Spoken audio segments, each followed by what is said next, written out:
Hello, everyone, and thank you for tuning back in again live today. It is Sunday, November 26th. It is 1 p.m., and I am your host for today, Jason Leeser.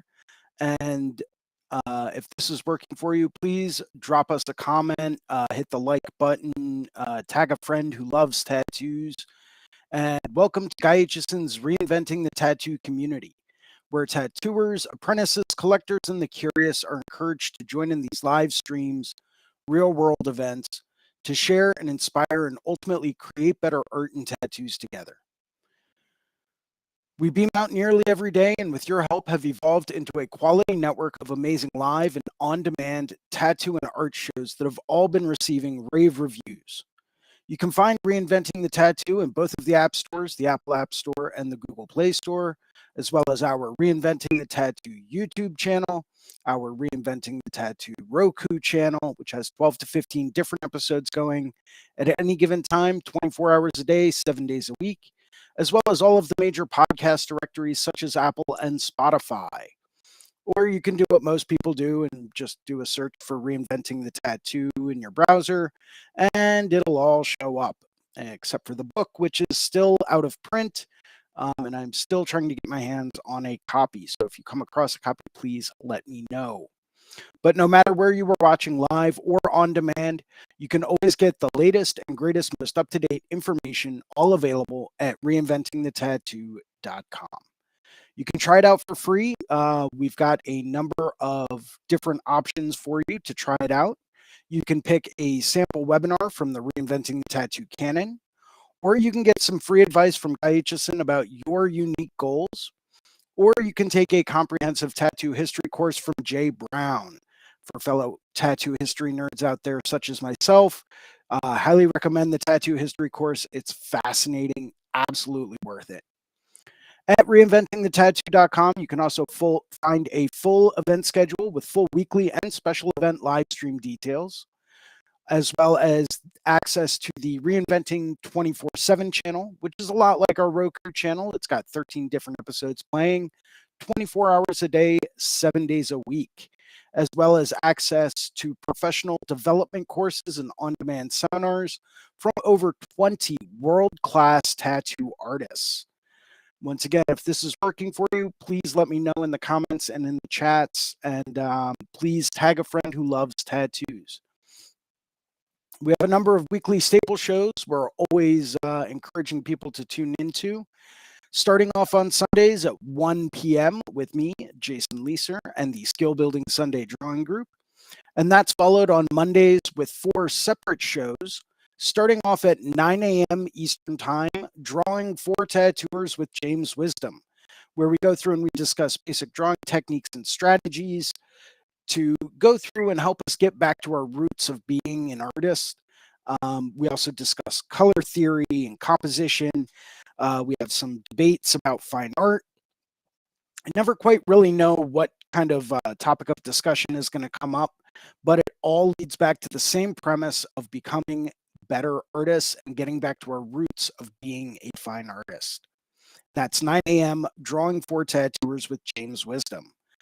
Following that at 11 a.m., we have the Tattoo Weekly with Gabe Ripley, Lauren Gregory, and Jake Meeks from the Fireside Tattoo Network, where we go through and we discuss current events in the tattoo industry, whether it's the new legislation being passed, whether it's new advancements in tattoo technology, whether it's new things such as digital release forms, anything that might impact the tattoo industry or be considered to be tattoo news always comes up, and that's 11 a.m. Mondays with the Tattoo Weekly. Following that, at 5 p.m. on Mondays, we have Let's Talk About Feelings with Robbie Ripple, where we get to go through and we get to have a nice safe space to kind of open up and talk about things with other artists that maybe people that aren't in this industry might not really be able to relate to. And that's, once again, Let's Talk About Feelings with Robbie Ripple, 5 p.m. Monday evenings. Following that, at 9 p.m. on Mondays, we have a subscribers exclusive drawing group with Sandy McAndrew from the Reinventing the Tattoo Network. And this is only available for people that have a subscription to the Reinventing the Tattoo Canon or the Reinventing the Tattoo Evolution course. So you must have a subscription to one of those in order to attend the Monday evening drawing groups. I can tell you from personal experience, those Monday evening drawing groups alone are worth the price. I was skeptical when I first got my subscription and tried it out for about a year, and what a difference that makes. It's getting together with other people that are trying to advance and trying to better themselves and their artwork. It's a great place to go, even just for inspiration. Highly recommend it, and that's Monday evenings at 9 p.m. Following that, on Wednesday afternoon at 12 noon, we have the Tattoo Now show with Gabe Ripley, where we get to take a deeper dive into the business aspect behind tattooing.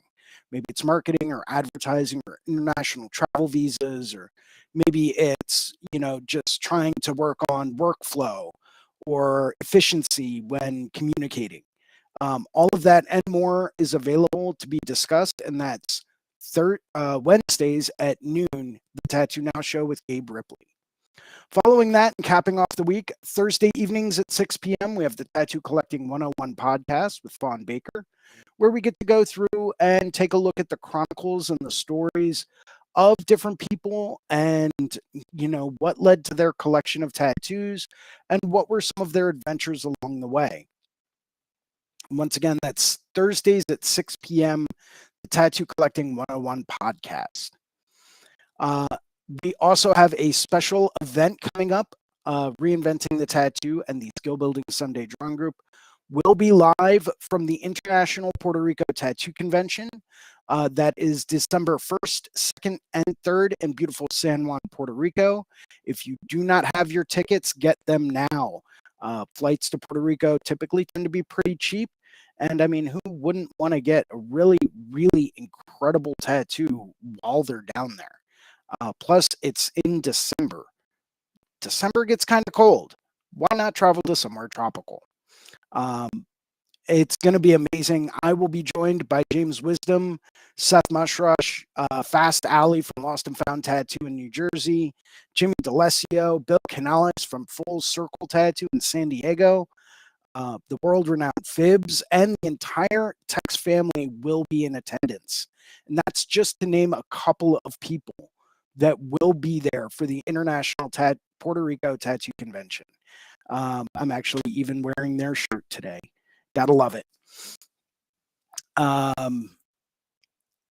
We do have a few sponsors that I would like to go through and thank. Starting off with worldtattooevents.com, the largest, most comprehensive resource for tattoo events worldwide. And they're constantly keeping their schedule updated. As we know, living in this post-pandemic era, certain tattoo events and conventions are getting rescheduled like crazy. So if you want the latest, most up-to-date tattoo event and convention information coming to a city or town near you, or maybe it's one you plan on visiting, that's usually how I book most of my vacations. Take a look at worldtattooevents.com. Would also like to thank tattoonow.com, technology for tattooers, the leading edge in professional development, management, and digital tools for tattoo artists of all levels. They constantly keep everything upgraded and competitive with any type of CRM, mailing list, scheduling software out there. So if you're looking for the digital tools to get more people to come through the door that want to get the kind of work that you really want to do, or maybe you're looking to hire a new artist, take a look at tattoonow.com for the most up-to-date digital tools for your business. This wouldn't be reinventingthetattoo.com or reinventing the tattoo without a very special mention, thank you, and shout out to Guy Aitchison at guyaitchison.com. And I'm not sure why this isn't clicking over, but give me 1 second. There we go. That should be going over, but it's not.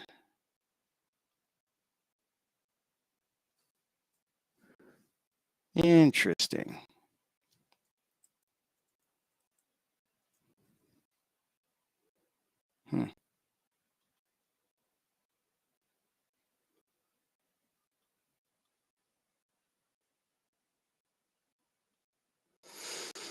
Okay, well, can't blame technical difficulties. It is what it is. Boop, boop, boop.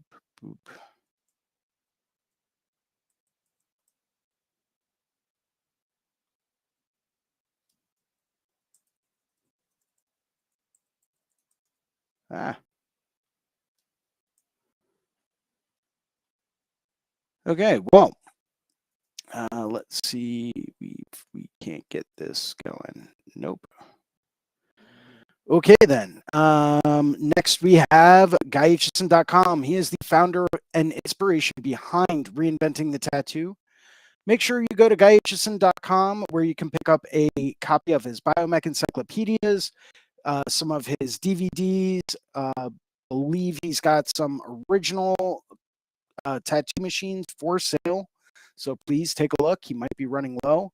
You can also pick up custom prints and occasionally the fine art oil painting, all available at guyjison.com. Would also like to go through and say a very quick shout out and thank you to the Apprenticeship Diaries with Amy Nichols, the #1 resource for tattoo apprentices worldwide. So information on becoming a tattoo apprentice, or maybe you are an apprentice and you're wondering if the apprenticeship you're in is even worth it, take a look at the Apprenticeship Diaries with Amy Nichols. As always, we ask that you post a positive review on the channel and help us get the word out. If you would like to host a Reinventing the Tattoo event, become a sponsor of our community. Or if you are looking for a fine art or a tattoo critique, please feel free to email management@reinventingthetattoo.com and we will get back to you as soon as we can. That kind of concludes the intro. I think we still have Seth with us. Seth, are you still there? I'm here. Hey, Seth, what's going on, bud? What's going on, dude? How are you? I'm doing pretty well, man. Doing pretty well. Getting pumped. Good. I just got some new designs fresh off the printer that I'll be bringing down to Puerto Rico with me. Got like Sweet. 3 full 13 by 19 sheets here. Woo! Look at those Got some things. skulls. Got some Polished, colorful ready to go. stuff. Small jammers, nothing crazy. You know, Right on. I was even up until 2 o'clock in the morning last night finishing one of them up. Just some stuff. Um, Awesome.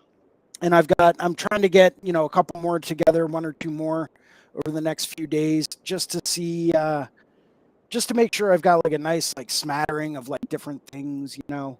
Um, so it should be pretty fun. It should be pretty interesting to see who gets what. Plus, I've got 20 some odd designs back at the studio. I'll be packing up to bring with me. Uh, Awesome. yeah, I've started to go through my pre-convention checklist just to make sure that I'm not going to be missing out on anything. And if I am missing something, I have enough time. If it's something I think I can get before I leave, I'll order it.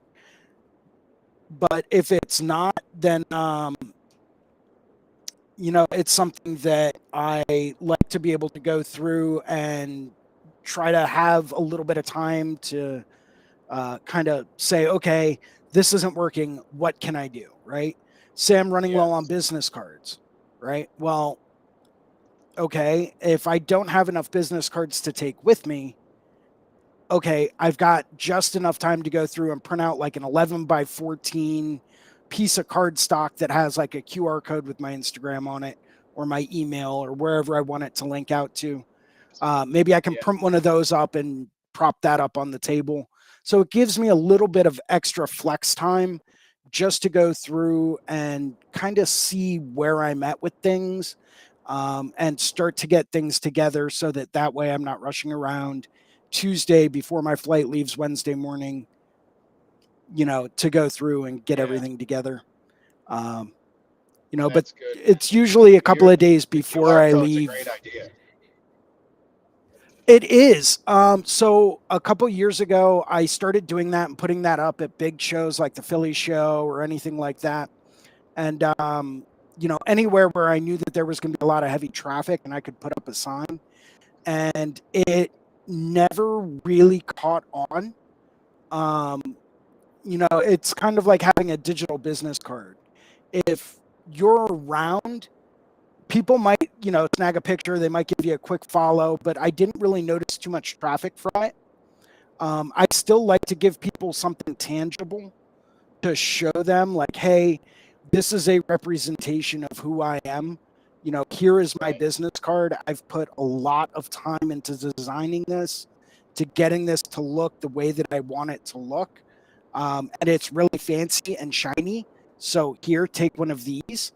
Because I go all out when it comes to business cards. I typically do pretty fancy schmancy business cards and stickers, because to me it's a direct reflection of who we are as an artist.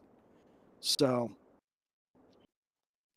it's just kind of the way that I Impressive view type things stuff. now. I have, yeah, no, absolutely. And I think I'm coming down to like the last little bit. A few years ago, I ordered 5,000 cards, and I'm just Oh now wow. getting down to the end of that. So yeah, so I'm gonna have to order some new ones. And I was talking to my buddy that usually owns a design company that gets them made and stuff for me, and he was kind of giving me a hard time. He's like, "Are you gonna get a new design yet?" Or I was like, "Yeah, no, absolutely, but."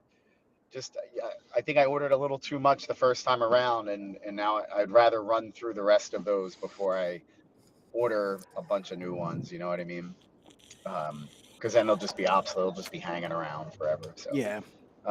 yeah, but I'll get some new ones and put them out there for sure. I have a couple of designs that I'm going to print out um, for the show ahead of time, but.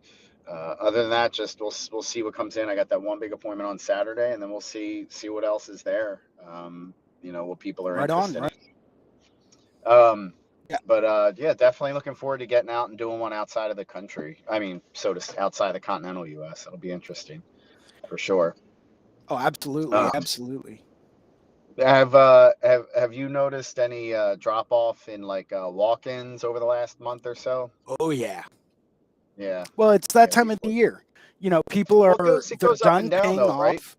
It Yeah, does. It does. The way I tend to look at it is, this is the point in time where I know, me personally, I start saving for the holidays. So yeah, I know that if I'm starting to save for the holidays now, I know other people are as well. So it gets to that point where, it's like, okay, now's the time when I'm really trying to bring in more business, but I also understand that people are also trying to save. So I can't really complain too much about that, because that's yeah, also what I'm trying to do. Um, but it's that time of the year, man. I do see typically an influx of people coming in towards the end of November, especially around Thanksgiving, when a lot of kids from college are coming home, and sure. maybe they want to get something small while they're in town. Great, awesome. Yeah, But it's not something that I try to really bank on too much, just because that's kind of the way that it goes this time of year. Unless you've got that kind of demand where you're constantly getting booked, constantly busy, and you're booking, 6 months to a year in advance with no dropout whatsoever. Uh, More power to you. Like, let's get together and talk, because that's yeah, something that that's the level I'm trying to get to. Um, and I will, if I stick with the work ethic that I have, I know I'll get there. That's not a problem.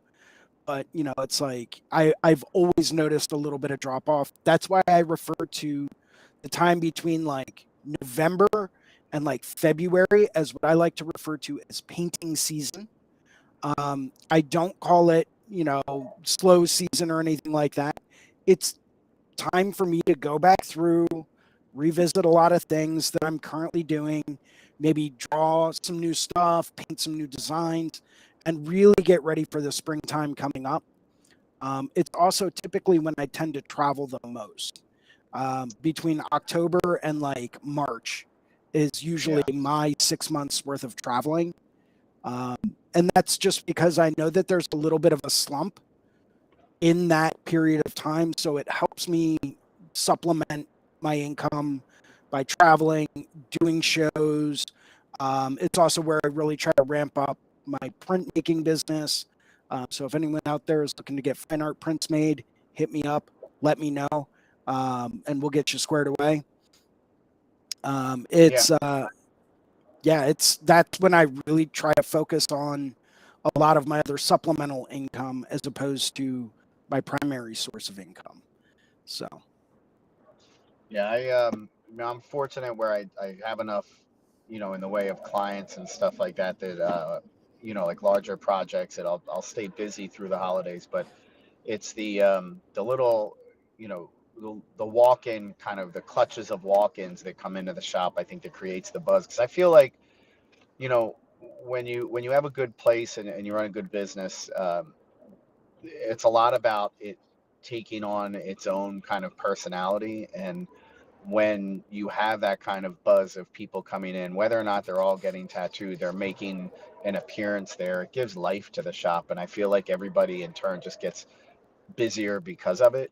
I don't know right, if that kind of makes any sense, but it's kind of the same way, like, somebody will buy like you get like an old car that, was once like a beautiful thing, and then you restore it and you bring it back, and all of a sudden it's got more value and more life to it outside of like the intrinsic, or the, what do you call it? The monetary value, the tangible stuff, like, oh, I got new tires, I got all this new stuff, I got the bells and whistles on it. It's more about the life that ride takes on. And I feel like that with a shop, when people start coming in and spending time there, and you're getting conversations going, there's a buzz. It's kind of like a if these walls could talk sort of a thing.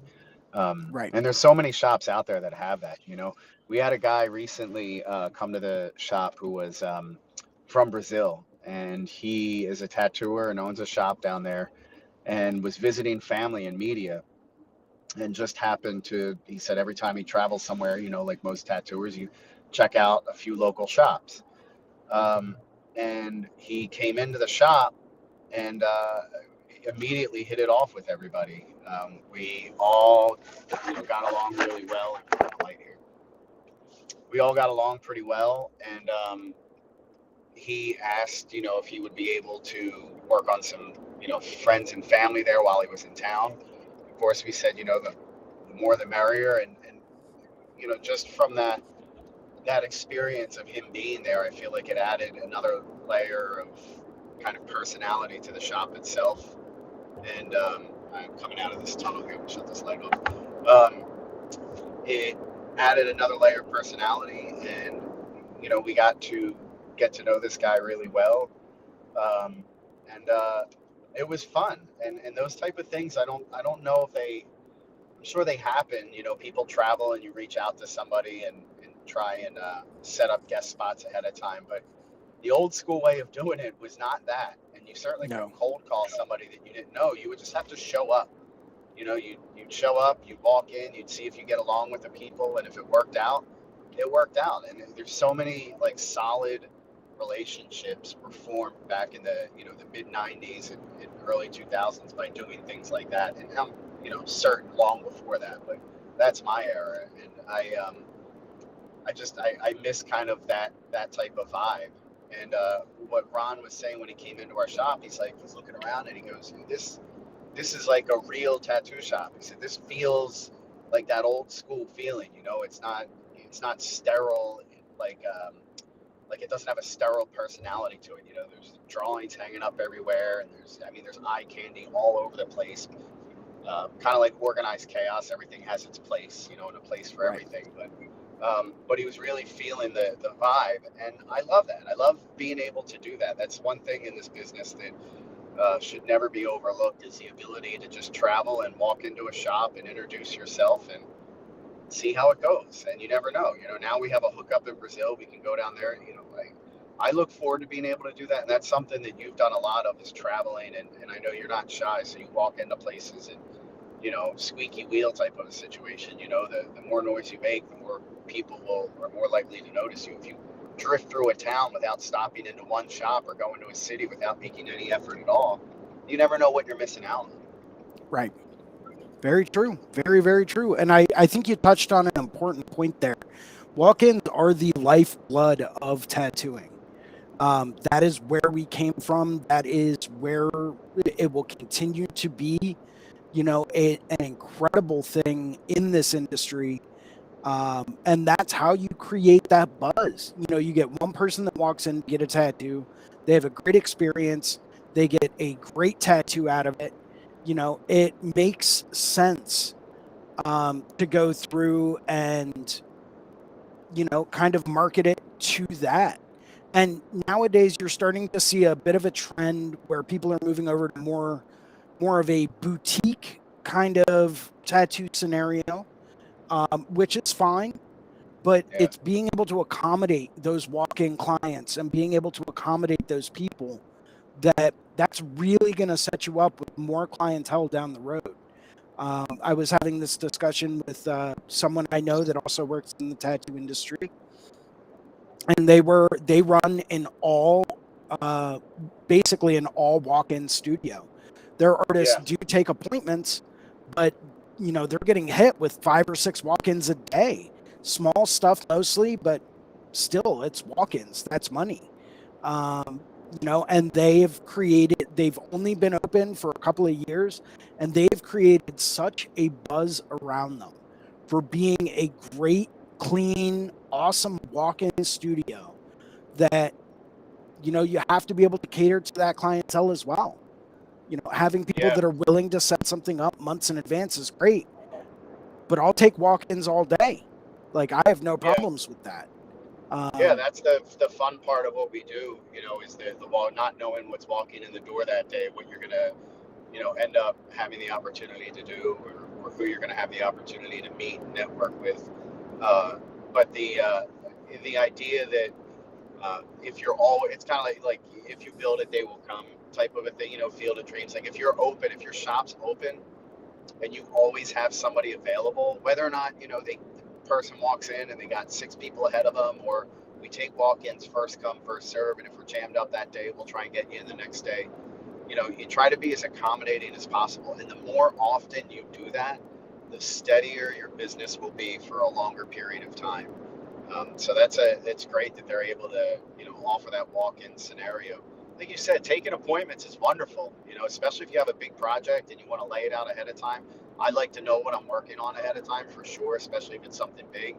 But there is a certain type of romanticism about that old school tattoo thing where people just walk in and hit you with something, and you're like, I can't believe I get to draw this today, and then permanently create it. Like it's wild, man. I watched a buddy of mine, Mark, that I work with, who you met, um, and it was the end of the day. I think it was like 7 o'clock, and this couple walked in. They had just met uh, that day. They had spoken a little bit online, but then just met in person that day and decided they were going to go out for part of their date and just get a couple of tattoos. Not a couple's tattoo thing, but each of them get their own individual thing. And he ended up doing a frog with a cowboy hat riding a cheese curl like a horse. I mean, how wild! Like, what if in a million years, I wouldn't have landed on that. You know what I mean? Like, that's a tattoo roulette wheel right. prize if I've ever seen one. Yeah, absolutely, man. So I mean, you never know. Sometimes people want weird, wacky stuff, and it's yeah, and awesome. that's fun. That's the fun part of it, man. Like dude, I love doing Japanese stuff, and the portraits of guys I work with the old school traditional shit. Like they'll bang out clipper ships and roses and all that stuff all day long. Filler work for somebody, the smoke, the skulls, all that shit. But when somebody comes in with a wacky idea, that's when you're like, oh yeah, that's right. I get to do fun things. You know what I mean? Right. Like, just kind of let you run with it. Yeah, and I love that, man. And that's part of what I try to get drawn up for every show I work at. Like I've got some weird, like I've got an angry gorilla I'm bringing with me. Right. I I think we saw that. we Yeah, that looked was at great. that a couple weeks ago. Yeah, I've got things like an angry rooster. That's coming with me to the show. yeah. Everyone loves a mean A cop. tooth, a tooth with like cavities in it, like Yeah, random weird, a skull snail, but done with like 1980s color scheme, right? Pinks, like yes, light blues, like that tealish light blue.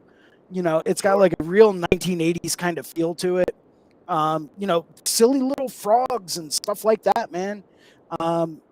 I've got some more traditional stuff too. A couple of roses I'll be bringing with me, some goldfish, a dragon or two. But I try to bring a real big eclectic collection of stuff because you Yeah. don't know what people are going to want to get. And Yeah. sometimes people will see something and they'll be like, man, that's just an awesome tattoo. Like, I really want to get that. I'm here, they're here. It's meant to be. Let's do it. Yeah, absolutely. Well, that's something at the conventions that I do like. It's great to be, prepared with a bunch of designs ahead of time, but that, that idea that you never know what somebody's going to ask for, right? And to be able to accommodate that. That's where I feel like a lot of any young tattooers, tatter tots out there listening, just getting into it. Don't paint yourself into a corner of doing one particular style of tattooing. If you're able to offer more, exercise all of the artistic abilities that you have to learn different things.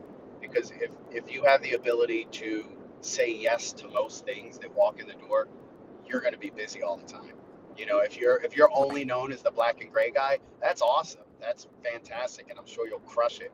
But you don't know what you're missing out on, and maybe knocking out a little traditional, tattoo of something that's in color, a little blaster, a little 1 hour piece, or a flamingo coming out of the state of Florida, or something like that. That seems kind of innocuous. Maybe that person's related to somebody that wants that realistic portrait. Hey, what's going on? Hey, James. What's up, guys? How are you? Hey. Don't mind me. Keep keep the conversation going. We were just saying about how I was saying that it's kind of you're shortchanging yourself as a tattooer if you pigeonhole yourself to do just one particular type of tattooing. And something that I pride myself in is being able to accommodate anything that walks in the door. So Yeah, it's what I was taught early on. Be a chameleon. yeah, like you never know what you're gonna. And doing that small tattoo might lead to something better down the road. Yeah, I think that's definitely been my experience too. And also, yeah, you want to diversify your bonds. You know what I mean? Like you want to make sure you, I don't know, that you that even if you do, specialize in something, that you can, it's not just the same over and over. Well, that it doesn't get stale, right? That you can add something to it. Yeah, and with the there's certainly a very sturdy living to be made and career to be had in doing just the Japanese thing. When it comes to being versatile, for an experience like a situation like being at a convention, you're going to end up getting so much more opportunity if you're able to say yes to more people comfortably. Yeah, no, I think that's what makes it more fun, doesn't it? You know what I mean? Like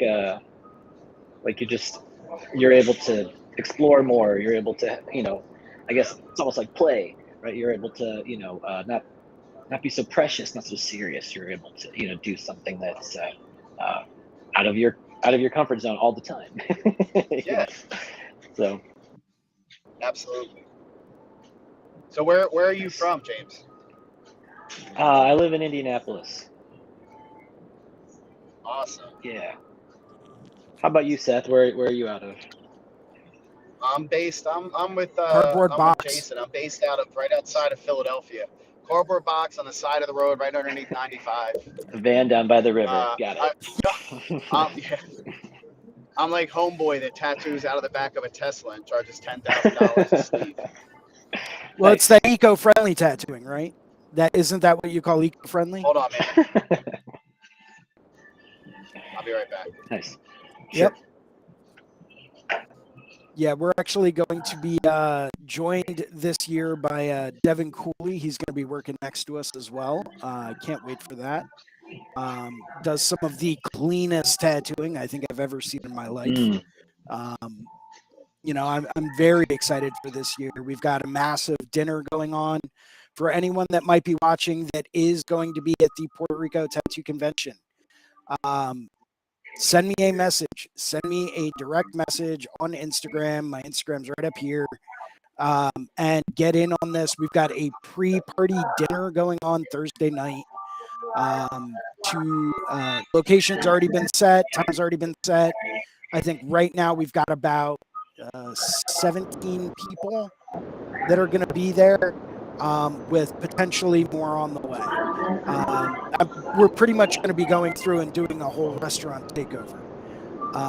So we're literally going to, it's going to be absolutely amazing. We're going to be joined by Yuki from World of Pencils. Yuki is absolutely awesome. I'd love to get him on here one day and just talk about his collection. Yuki's been tattooed by like 50 of the world's greatest artists. He's starting to get to the point that Yalzi's at, where he's running out of room, and it's like, okay, well, what do you start doing once you run out of room? You start reworking older work. And it's like, what can you do? But when you've got Jeff Gogwe pieces next to James Tech's pieces, next to pieces from Shige or Horiyoshi, like, do you really go through and rework those?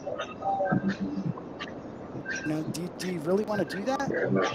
But I mean, it's an individual, preference, but Yuki's super awesome dude. Can't wait to go out and have dinner with him this year. It's always a blast. I highly recommend you take a look at it. He's bringing most of his crew with him. So it's going to be a great, great time for everyone. I can't wait. Plus the networking that's going to be going on. Caroline Ann Evans is coming down. She'll be visiting and walking around saying hi to everyone. It's going to be an awesome time. I really, really cannot wait for this show. It's kind of like the one time a year when I get to see certain friends from around the country and around the world all in one place, and we're all doing our thing, but we all get together and have fun at the same time in the same way. It's one of the reasons why I love traveling and working at shows. So I can't wait. I really can't. Have you heard anything about the opening party that Thursday night? They usually announce that, and they'll send that out either email or Instagram, usually like a day or two before. So I'm not surprised that they don't have anything posted about it yet. And they usually try to keep that for like artists and people working at the show, as well as like clients or guests of artists that come down with them.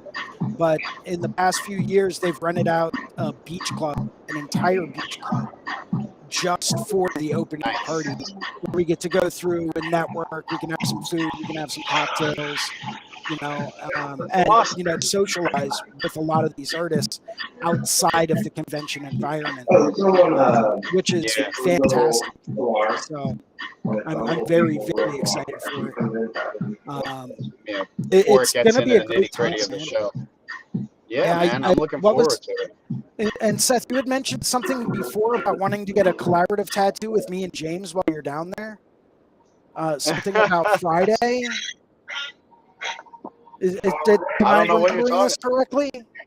I don't recall. Oh, I want to get a vagina in my armpit. Right. That's right. Can you guys do that? Yeah, super realistic. Yeah. We'll have like a little skull poking out of it. Yeah, perfect. Skull clip, can't go wrong.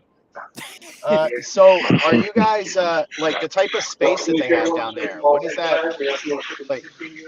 Is it like open, or it's a convention center, so I'm assuming there's going to be a little more room than there usually is at those hotel ones. Yes. So we have two for the four of us this year. We've got 2 10x10 booths. So each artist has like 5 feet wide worth of space, and then awesome. So they're standard size booths, but we knocked down. I think we're going to be put next to Lost and Found Tattoo with Ali, Pete, Jimmy D'Alessio, and a couple other people.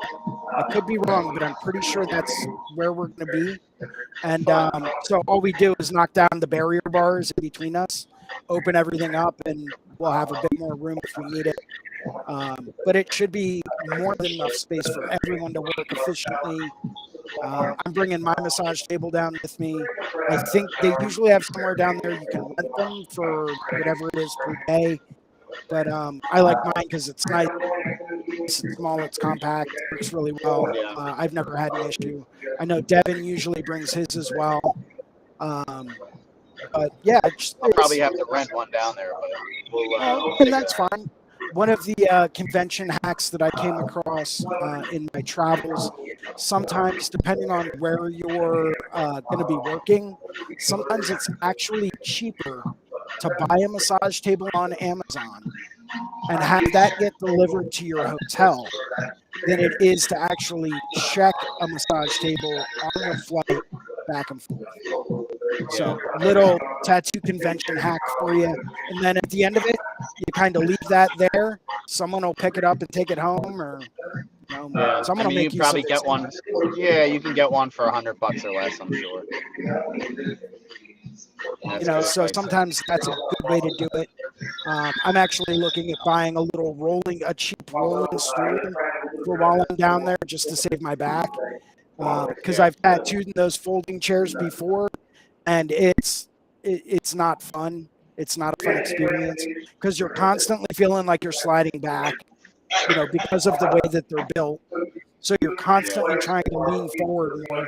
That puts more stress and tension on your lower back. So something that I'll do every now and then is I'll buy like a little rolling stool, have that shipped to the hotel, get that assembled and whatnot for the next day, or whenever it arrives, and then boom, I've got a nice little comfortable padded rolling stool that I can tattoo on all weekend, and then you just leave it there. Yeah. Someone will make use of it somewhere.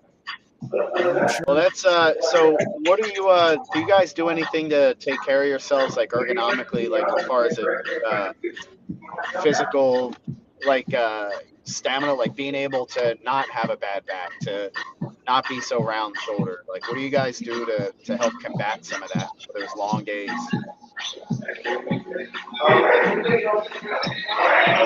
Well, I mean, I think about how I'm sitting, and like something that I've like come across, information wise is, it's like where you place your feet on the floor. It does help you, to center, the weight, right? Because if you're kind of leaning back again, it's like, uh, that's like too much to hold your head forward and stuff. Again, like kind of leaning forward, rolling, like rounding the back over, that's going to lead to problems as well.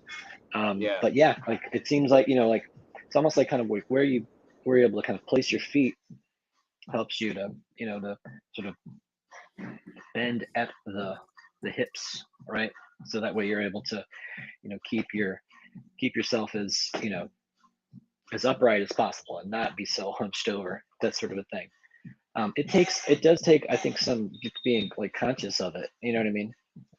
But I think it's easy to get wrapped up in like your work. You're doing a tattoo or you're drawing or something, and then like before you know it, you're like you're not thinking about how you're holding yourself at all. You're really you're in a bad position. So uh, oh, lost Seth. Oh, Um, boo. but I think Yeah, it's gonna be contingent on like whatever it is you're doing. Like the absolutely. project you're working on, and then the scenario, like what your setup is gonna be. So all of those, there isn't like you're gonna have to figure it out as you go, but thinking about it is gonna be, you know, it's gonna be good for you. So what Yeah. day are you getting there, Jason? I wanted to ask you. So I get in on Wednesday, right around I think 3 o'clock. My flight Cool. leaves Me from too. Philadelphia at 10:30, so I should be landing somewhere around 2, pick up my bags, and then head over to the hotel, crash, relax for a minute, maybe get out on one of the bird scooters, or I think it's bird that they have down there, and scoot around for a little bit and get the blood flowing again. Do a Cool. little bit of adventuring. James, you and I did get invited out to a private dinner with Chris and Lauren Mack Wednesday evening, if you would be interested in that. For sure. Yeah, For it's a sure. great time, great people. Chris and Lauren, like, we instantly became best friends last year at the opening party. First time I had ever met them. Bought them a drink at the opening party, got together, shot the shit, figured some stuff out. Amazing human beings. Chris actually has his whole back done by Dan Hazelton, which is absolutely incredible. Absolutely phenomenal. Just the symmetry of it, the color palette, everything that's being used, absolutely phenomenal. And he does a lot of like black and gray work, sometimes using opaques, sometimes using gray washes. It's a phenomenal tattoo artist. But they did invite us out to dinner. Don't know if I should be saying that publicly, but guess what? It's already said. Can't take it back. Can't take it back. But It's on the it's a internet. great time. I like Wednesday nights to kind of keep it low key, explore a little bit, hit a restaurant or two, or maybe a bar, but just keep it kind of low key. Because Thursday afternoon we can go out to the beach, we can go tour Old San Juan, we can do whatever we want to do. But we do have that dinner Thursday night. But being out in that heat in the sun in Puerto Rico will take a lot out of you. Even in December. Even in December, man, Oh it can be man. brutal. Okay. I mean, it's not like a direct, like, hot, humid heat. They do have a great breeze that comes through, so you don't really feel the heat too much. But being under the sun all day long, it'll zap your energy, man. So I like to just stay nice, low key, move very calmly. Enjoy the time down there. It's a great time, great place. Depending on what you like to do, they've got stuff for everyone. So Yeah, I'm looking forward to it. I think it's gonna be a good experience. So. Oh yeah, absolutely. Yeah, I'd like to take time, walk around Old San Juan every single time, head up to the Bastille. They've got like a little castle area that overlooks a graveyard. Excellent view, great photo op. And I usually just take a scooter because they got these electric scooters all over the place. Forget a taxi, forget an Uber. I mean, the Ubers are super cheap down there anyway. They're like $3 to $5. But still, man, you get out there, you get in the mood, and you get on one of these scooters and you just cruise for a little while and you explore everything, and that's in Old San Juan. In other places, you might not want to do that, but that's what I like to do in Old San Juan. And you come across some gems, man. There's some absolutely gorgeous areas to visit. It's a great time, great inspiration. They've got wildlife everywhere, tiny little lizards, geckos, frogs are everywhere. You hear them at night and they can get kind of annoying. But, I love it. I absolutely love it. I love the environment. I love, everything about it. You can take a day trip down to the rainforests. That's always fun. But once again, it all kind of depends on what you enjoy doing. They've got gorgeous beaches. Obviously, it's tropical island, so yeah, gorgeous beaches. But they've got a lot of other really great stuff to explore as well.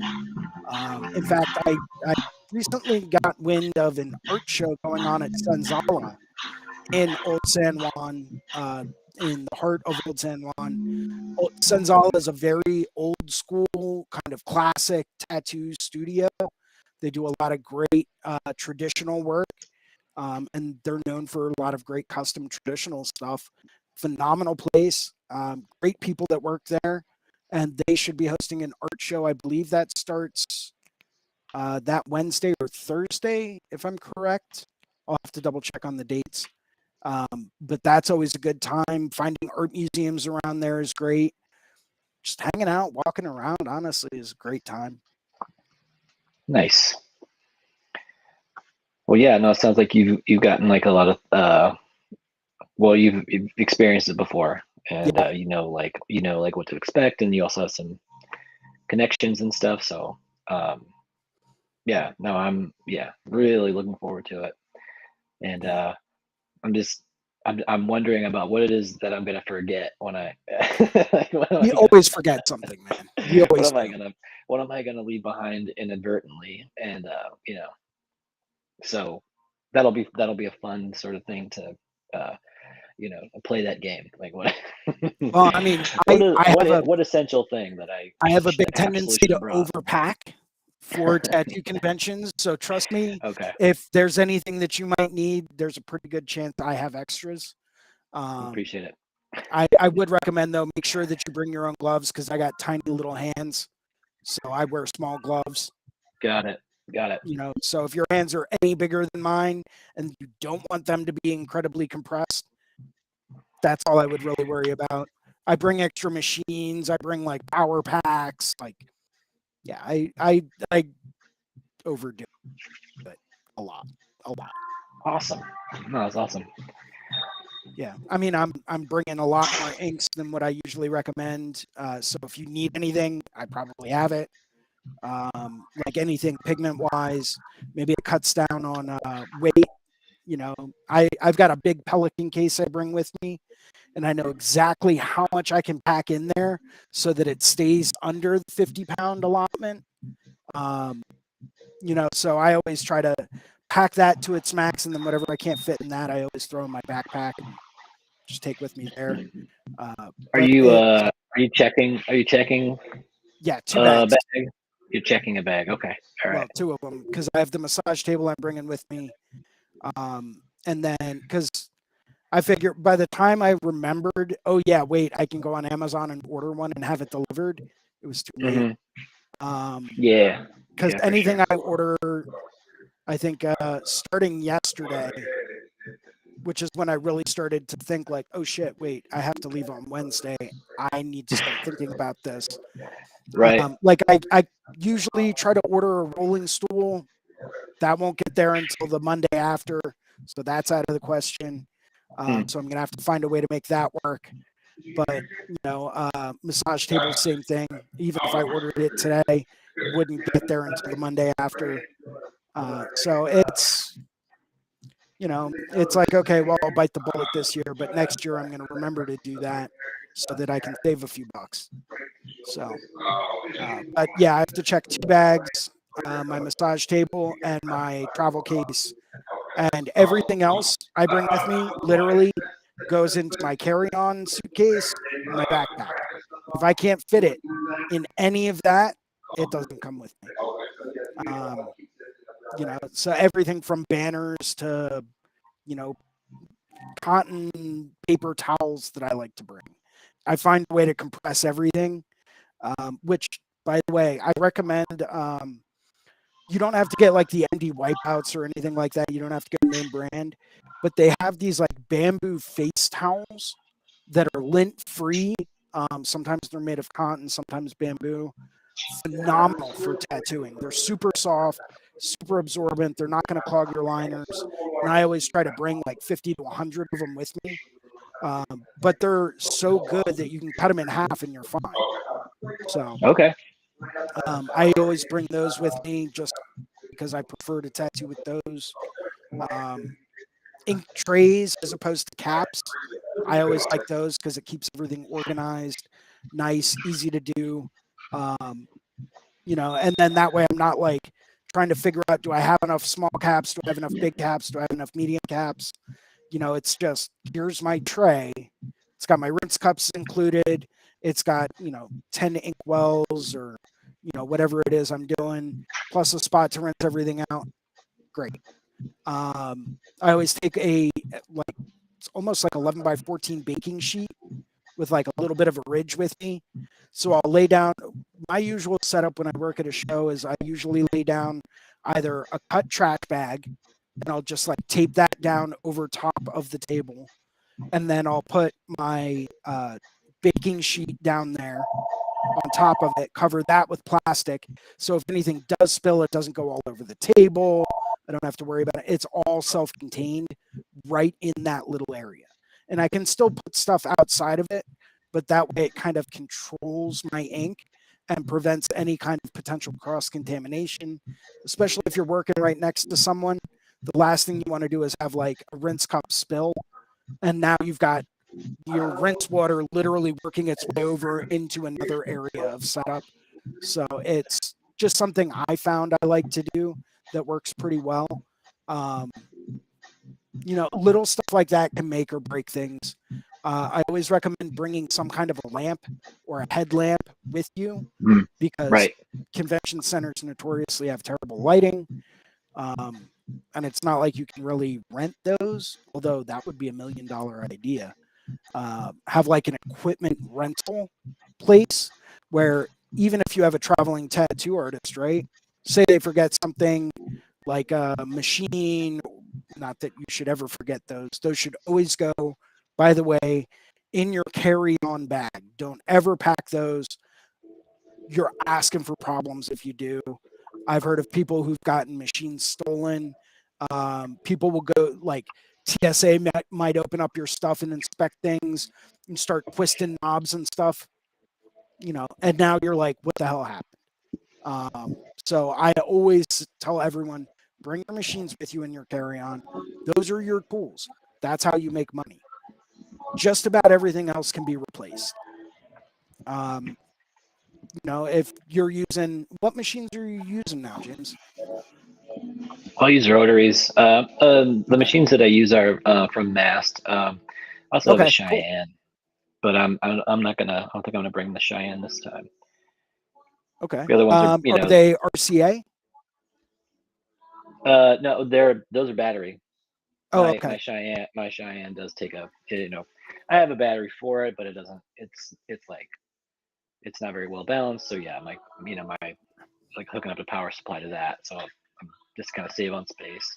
Fair enough. But I heard that there's going to be a new Cheyenne that's that's not the most expensive one, and it'll have like a really nice built-in rechargeable battery in it. Have you heard this? I've heard the rumor. It's actually Okay. something that I'm kind of waiting for it to drop. Don't know when it's going to drop, but it's what I've heard. And it is something that I'm actually looking at picking up. Cheyenne did just drop their it's called Engine. It's one battery pack that fits all of the Cheyenne machines, and that's Oh, great. okay. If you're still using a wired machine and you want to kind of like bridge the gap to go wireless, apparently it's also got a really good center of gravity, which is cool. But for me, I've got Solnova Unlimited. I love that machine. That's coming with me. I've got my if I need a longer stroke machine, I've got my EXO that's coming with me. Um, I don't really use machines that take RCAs anymore. But I do have the critical battery packs as backups if need be. Not that I can really use those on my daily drivers anymore, but I also typically bring in an Injecta, which is like my go-to. Like if all else fails, I've got my Injecta, and that was my baby for a number of years. That's always like my backup machine for everything. So I usually bring that and then like one of the critical battery packs with me, just in case I need it. But that's pretty like those are my necessities. Um, Everything else, if I can't buy it down there, I was never meant to have it. Um, but bring plastic wrap. Sure. You don't have to bring bottle bags. Just wrap everything up in plastic wrap. Don't need dental bibs. Once again, wrap everything in plastic wrap. Squirt bottles. I always bring Dr. Bronner's peppermint soap with me. So I'll have plenty of soap for you. If you don't want to pack that, that's fine. I'm bringing it. Stencil stuff, I'm bringing plenty of that as well. And it works pretty decent. It's not like brand stencil stuff. It's actually something I buy from Europe. It's called Stencil Plus. And I love it. I absolutely love it. It's super tacky. Does take a little while to dry, but you get crisp, clean stencils every time. And I swear by it. I've been using it for a couple years and I love it. Nice. I've always used Dr. Bronner's like just uncut for stencil application and stuff. And that's certainly what I'm Yeah. used to. Now here's a question. Like sometimes it's always up to the health department, but some health departments, they want to see, like say your stencil stuff or your soap as in the particular, some specific like labeled bottle. Like it's it's the product. They don't want you bringing in like, sort of a secondary, you know, Right, right. does that make sense? Have you experienced that there in Puerto Rico? Is it going to be Um, that way, you think? I haven't experienced that. They Okay, will check your pigments to make sure that none of them are expired or anything like that. Not that that should really be an issue, but it's always nice to make sure that you double check that before you head down. sure. Um, but otherwise, like they just take a look at that. They take a look at, cartridges, make sure you have barriers. They may ask you to label your bottles, but you just take a piece of masking tape, put that over it, and write on it. That way you don't get anything confused. Not that you will, but Um, but yeah, I've never experienced anyone asking to see the type of soap I'm using or anything of that nature.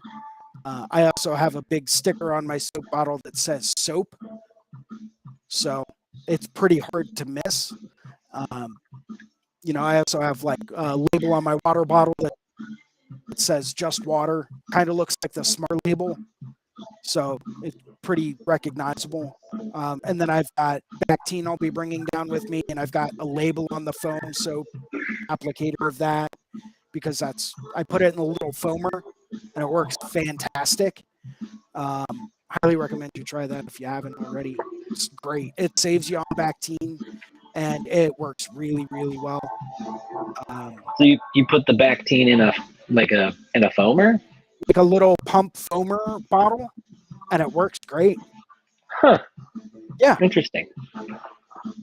Yeah, it foams right up. It's just Never like tried using that. foam soap.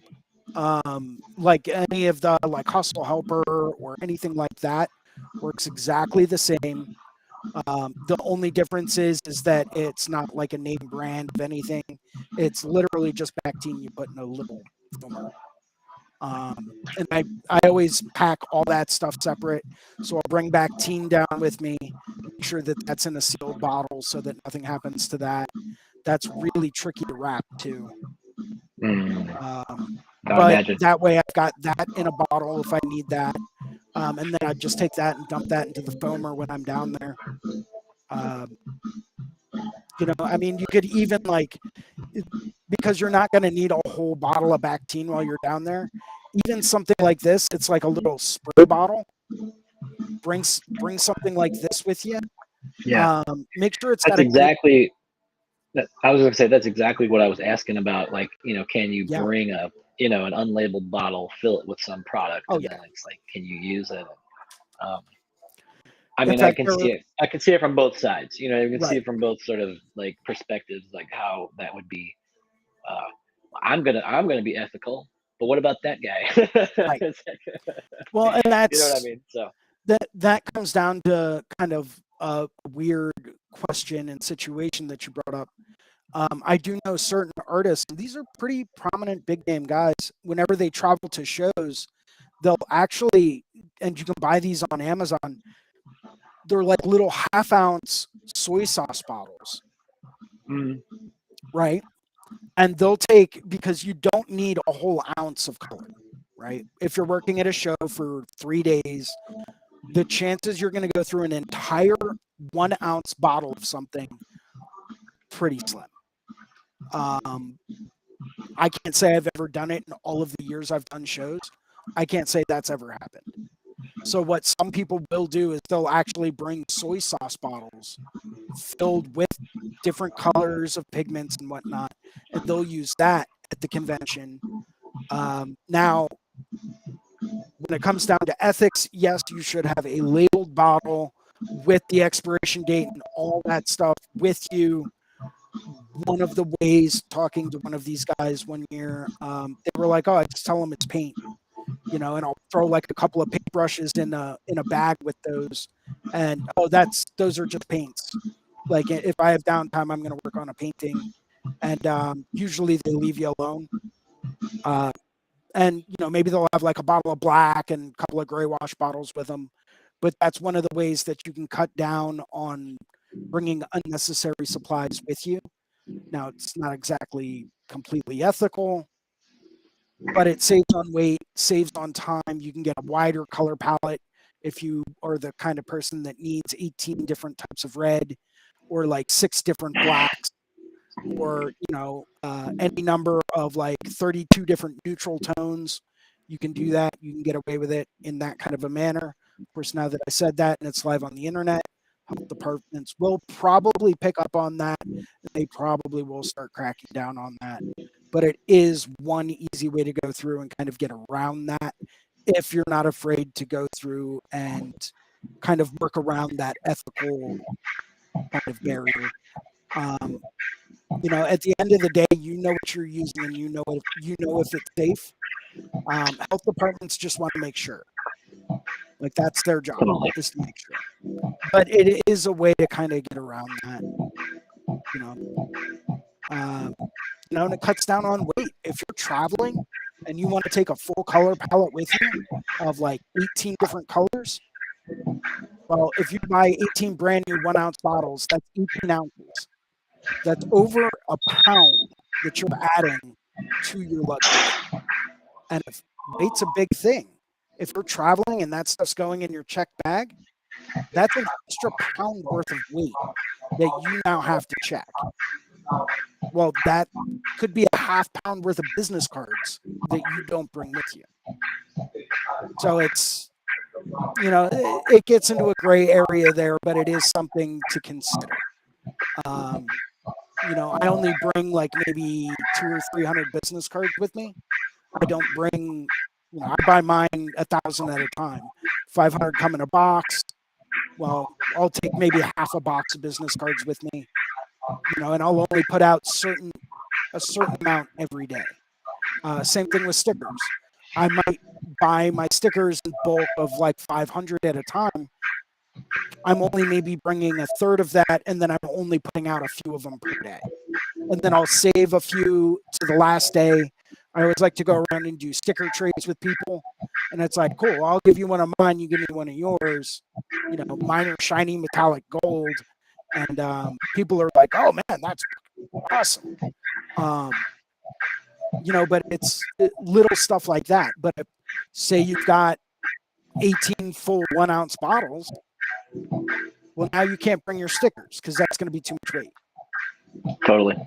So yeah, it's things, priorities, these are things for sure. that you figure out through traveling as often as you do. And I'm just trying to share a little bit of knowledge and ways to travel more effectively and more efficiently. Now, the downside to using those little soy sauce bottles, by the way, is that they don't have a mixing bead in them. Because when you shake up a bottle, you usually hear that tiny little stainless steel bead rolling around in there. These will not have that. So sometimes people go through and you can buy them on Amazon. They're tiny little stainless steel ball bearings. Buy one of those, drop one in, call it a day. Wrap everything up and you're good to go. But if you really wanted to do it, kind of the right way, you would have to find a company that sells half-ounce bottles with full labels, and not every company does because it's not cost effective. I found a few different companies that will go through and they do sell half-ounce bottles. I know Raw Pigments does, Solid Ink does, but any other company out there I've checked, most of them do not sell half-ounce bottles. So there goes that for traveling, unless you find a way around it. It's just something I've picked up on. If you do bring paints with you, like actual like liquid acrylic paints, make sure they're labeled, especially if you're buying soy sauce bottles and putting tattoo pigments in them. You do not want to get them mixed up and end up tattooing someone with acrylic paint. That is not a good thing. Food for thought. That's my 2 Noted. cents. Yeah, that's noted. Well, this is thank you so much again for for the invite, and also all this info. I hope other people are find it helpful too. So um, I I gotta go, but Right on. I'll see you this week. Awesome. Sounds great. Take care. I'll see All you right. Wednesday. Thank you. Bye. All right. Take care. Okay, guys, thanks for tuning in today. If you happen to have any great tattoo convention travel tips or tricks or hacks that you would like to share, by all means, please send me a DM right here, Philly Inc. on Instagram. That's how you can reach out to me. You can also email me, jason@reinventingthetattoo.com. And I will be more than happy to go through and share all of the information that you guys share with me. It has been a pleasure, like always, to go through and host this event for everyone. Hopefully, you guys got something out of it today. Please stay tuned. Next Sunday, I will be live from the Puerto Rico Tattoo Convention in beautiful San Juan, Puerto Rico, surrounded by incredible artists. And who knows, I may even get tattooed while I'm down there. If I do get tattooed, expect me to live stream or at least take questions while it's going on. So hopefully I see you guys again next time, next Sunday, right here for Skill Building Sunday on the Reinventing the Tattoo channel. Cheers.